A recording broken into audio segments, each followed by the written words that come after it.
தோட்டத்தில் கள் இறக்கிய விவசாயியை காவல்துறை பிடித்து வந்ததை கண்டித்து விவசாய சங்கத்தினர் மதுவிலக்கு காவல் நிலையத்தை முற்றுகையிட்டு போராட்டம் நடத்தினர். கோவை மாவட்டம் துடியலூர் அடுத்த வெள்ளக்கிணறு பகுதியில் தென்னந்தோப்பு வைத்திருக்கும் விவசாயி கார்த்தி தோட்டத்தில் தென்னை மரத்திலிருந்து கள் இறக்கியதாக கூறி துடியலூர் காவல்துறையினர் நேற்று வழக்கு பதிவு செய்தனர். இந்த நிலையில் இன்று கோவை மதுவிலக்கு காவல்துறை விவசாயி கார்த்தியை கோவை புளியகுளம் காவல் நிலையம் அழைத்து வந்து விசாரணை செய்தனர். இதுகுறித்து தகவல் அறிந்த நாராயணசாமி நாயுடு விவசாய சங்கத்தினர் கோவை புளியகுளம் காவல் நிலையத்தில் ஒன்று கூடினர். தென்னங்கள் நீராபானம் இறக்குவது தங்கள் உரிமை என கூறி விவசாயியை விடுவிக்க கோரிக்கை விடுத்தனர். இதனால் சிறிது நேரம் காவல் நிலையத்தில் பரபரப்பு நிலவியது. விவசாயிகளை சமாதானம் செய்த மதுவிலக்கு காவல்துறையினர் வழக்கு மட்டும் பதிவு செய்து விவசாயி கார்த்தியை சொந்த ஜாமீனில் விடுவித்தனர்.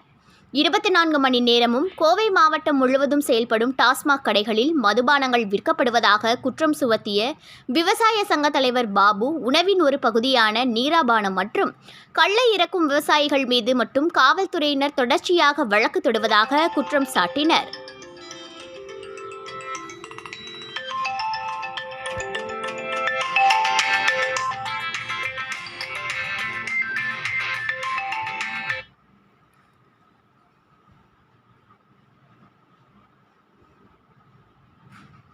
உணவின் ஒரு பகுதியான நீராபானம் மற்றும் கள்ளை இறக்கும் விவசாயிகள் மீது மட்டும் காவல்துறையினர் தொடர்ச்சியாக வழக்கு தொடுவதாக குற்றம் சாட்டினர்.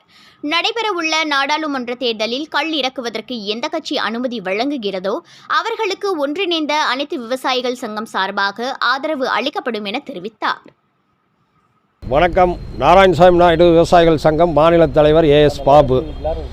இன்று எங்கள் சங்கத்தைச் சேர்ந்த விவசாயி கார்த்தி அவர்களை மதுவிலக்கு காவல்துறை புளியகுளம் காவல் நிலையத்தில் மதுவிலக்கு ஆய்வாளர் அவர்கள் அரெஸ்ட் பண்ணுவதற்காக கல் இறக்கு போராட்டத்தில் நாங்கள் தொடர்ந்து இருக்கின்றோம். எங்களுக்கு கல் இறக்குவதற்கு தமிழகத்திலும் அனுமதி அளிக்க வேண்டும் என்று தொடர்ந்து நாங்கள் 2009ஆம் ஆண்டு முதல் தொடர்ந்து போராடி கொண்டிருக்கின்றோம். இப்படி இருக்கும் சூழ்நிலையில் நாங்கள் தொடர்ந்து அவங்க தோட்டத்தில் ஒரு 15 மரம் கட்டி விவசாயினுடைய வாழ்வாதார பிரச்சனை, விவசாயிகளுக்காக ஒரு சிறு வருமானம் வரணும் அப்படிங்கிறக்காக நாங்கள் கட்டி இறக்கிட்டு இருக்கிறோம். அண்ட் இந்த சூழ்நிலையில் திடீர்னு உங்களை அரெஸ்ட் பண்ணோன்னு எலெக்ஷன் சமயத்துலலாம் கல் கட்டக்கூடாதுங்கிறாங்க. எலெக்ஷன் சமயத்தில் டாஸ்மார்க் விற்கிறதெல்லாம் நிறுத்திட்டீங்களா? அதனால் நாங்கள் கேட்டுருக்கிறத விவசாயிக்கு மற்ற மாநிலத்தில் கேரளா, கர்நாடகா, ஆந்திரா எல்லா மாநிலத்திலையும் இருக்கிற மாதிரி தமிழ்நாட்டுக்கு அனுமதி கொடுக்கணும்.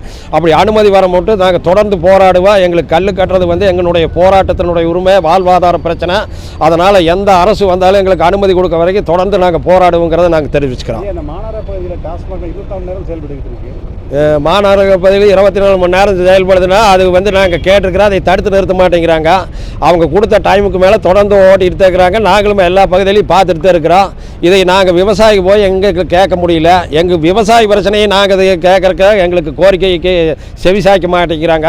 அப்படி வருகின்ற MP எலெக்ஷனில் எந்த அரசாங்கம் வந்தாலும் எங்களுக்கு நாங்கள் எந்த கட்சிக்கு ஓட்டு போடணுங்கிற முடிவு எங்களுக்கு விவசாயினுடைய கோரிக்கை ஏற்றுக்கக்கூடிய கட்சிக்கு போடுறதாக ஒரு மனதாக தென்னிந்திய விவசாயிகள் சங்கம் எல்லாம் பேசிகிட்டு இருக்கிறோம். இந்திய விவசாயிகள் சங்கம், தமிழ்நாடு விவசாய சங்க கூட்டமைப்பு அனைத்து சார்பாகவும் நாங்கள் கேட்டுக்கிறது எந்த கட்சிக்காரர் எங்களுக்கு ஆதரவு தெரிவிக்கிறாங்க, எங்களுடைய கோரிக்கை ஏற்றுக்கிறாங்களோ அவங்களுக்கு தான் அனைத்து தமிழகத்தில் இருக்கிற விவசாயி ஓட்டு போடுறதாக முடிவு பண்ணி வச்சுக்கிறாங்க.